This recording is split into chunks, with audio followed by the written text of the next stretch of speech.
Everything fine? We've got some great people coming in today. You'll see them. What are you going to talk about with Mayor Bowser from Washington, D.C. today? Well, we're going to talk about a lot of things to a lot of people. We have a lot of people coming up. Great group of people. Doing very well. Thank you all very much. You tweeted this morning about canceling the contract for the new Air Force One. Is that something you're serious about trying to do? Well, the plane is totally out of control. It's going to be over $4 billion. It's for Air Force One program. And I think it's ridiculous. I think Boeing is doing a little bit of a number. We want Boeing to make a lot of money, but not that much money. Okay, thank you.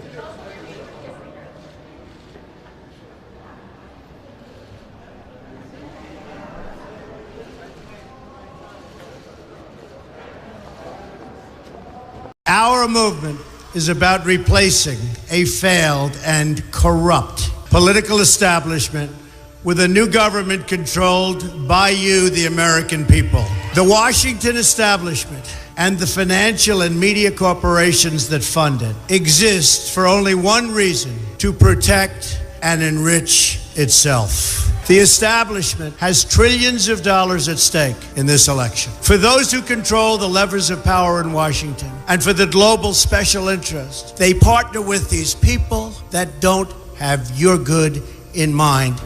Our campaign represents a true existential threat like they haven't seen before. This is not simply another four-year election. This is a crossroads in the history of our civilization that will determine whether or not we, the people, reclaim control over our government. The political establishment that is trying to stop us is the same group responsible for our disastrous trade deals, massive illegal immigration, and economic and foreign policies that have bled our country dry. The political establishment has brought about the destruction of our factories and our jobs as they flee to Mexico, China, and other countries all around the world. It's a global power structure that is responsible for the economic decisions that have robbed our working class, stripped our country of its wealth, and put that money into the pockets of a handful of large corporations and political entities. This is a struggle for the survival of our nation, and this will be our last chance to save it. This election will determine whether we're a free nation or whether we have only the illusion of democracy, but are in fact controlled by a small handful of global special interests rigging the system, and our system is rigged. This is reality. You know it, they know it, I know it, and pretty much the whole world knows it. The Clinton machine is at the center of this power structure. We've seen this firsthand in the WikiLeaks documents, in which Hillary Clinton meets in secret with international banks to plot the destruction of U.S. sovereignty in order to enrich these global financial powers, her special interest friends, and her donors. Honestly, she should be locked up. The most powerful weapon deployed by the Clintons is the corporate media, the press. Let's be clear on one thing. The corporate media in our country is no longer involved in journalism. They're a political special interest, no different than any lobbyist or other financial entity with a total political agenda, and the agenda is not for you, it's for themselves. Anyone who challenges their control is deemed a sexist, a racist, a xenophobe. They will lie, and then again, they will do worse than that. They will do whatever is necessary. The Clintons are criminals, remember that. This is well documented, and the establishment that protects them has engaged in a massive cover-up of widespread criminal activity at the State Department and the Clinton Foundation in order to keep the Clintons in power. They knew they would throw every lie they could at me and my family and my loved ones. They knew they would stop at nothing to try to stop me. Nevertheless, I take all of these slings and arrows gladly for you. I take them for our movement so that we can have our country back.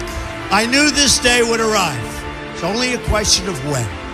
And I knew the American people would rise above it and vote for the future they deserve. The only thing that can stop this corrupt machine is you.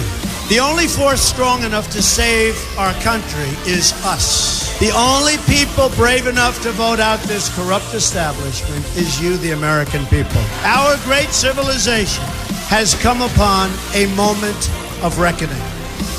I didn't need to do this, folks, believe me. I built a great company, and I had a wonderful life. I could have enjoyed the fruits and benefit of years of successful business deals and businesses for myself and my family, instead of going through this absolute horror show of lies, deceptions, malicious attacks. Who would have thought?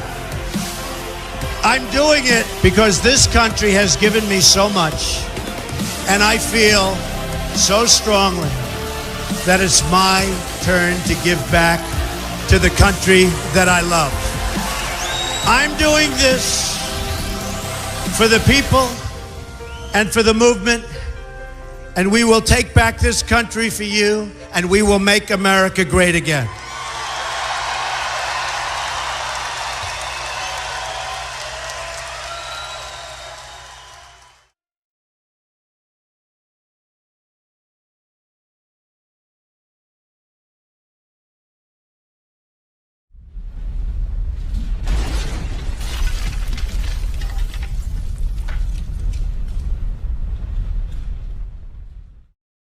One of Russia's most advanced nuclear missiles self-destructed during a test flight.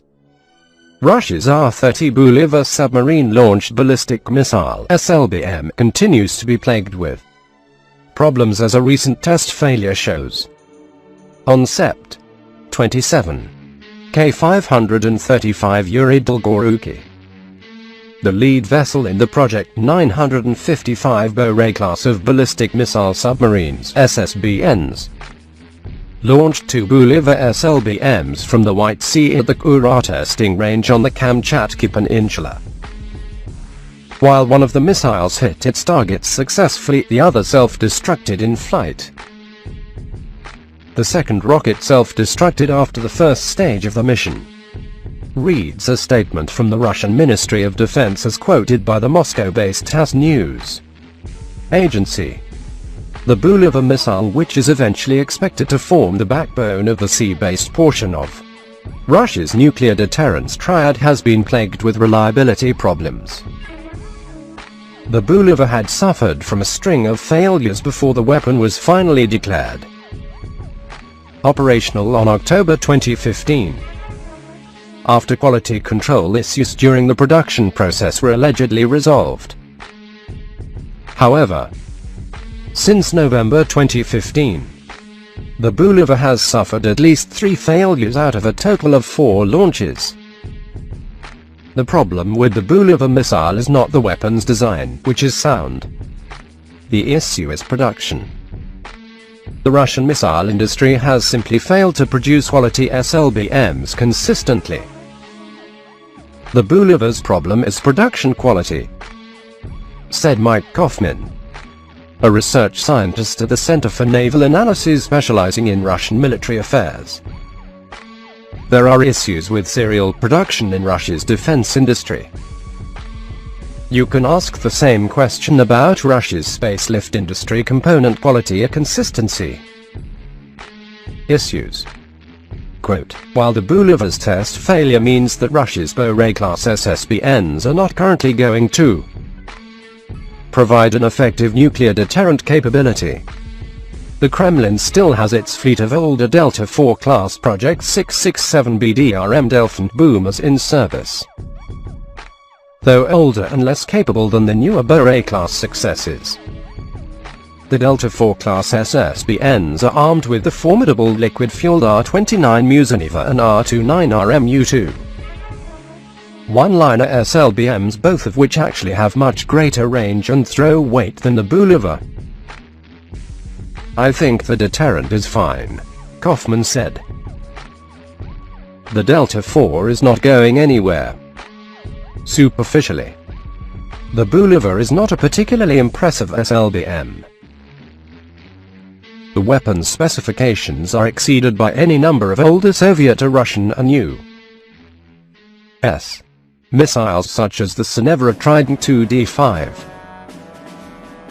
However, the Bulava trades range and payload for enhanced stability to evade enemy anti-ballistic missile ABM defenses, particularly the brilliant Pebble space-based defenses envisioned under President Ronald Reagan's Strategic Defense Initiative. Is Vladimir Dvorkin, a military fellow at the Carnegie Moscow Center, writes, "The Bulava and its land-based Topol-M and Yars counterparts fly a flatter trajectory and have built-in protection to counter lasers and other ABM weapons.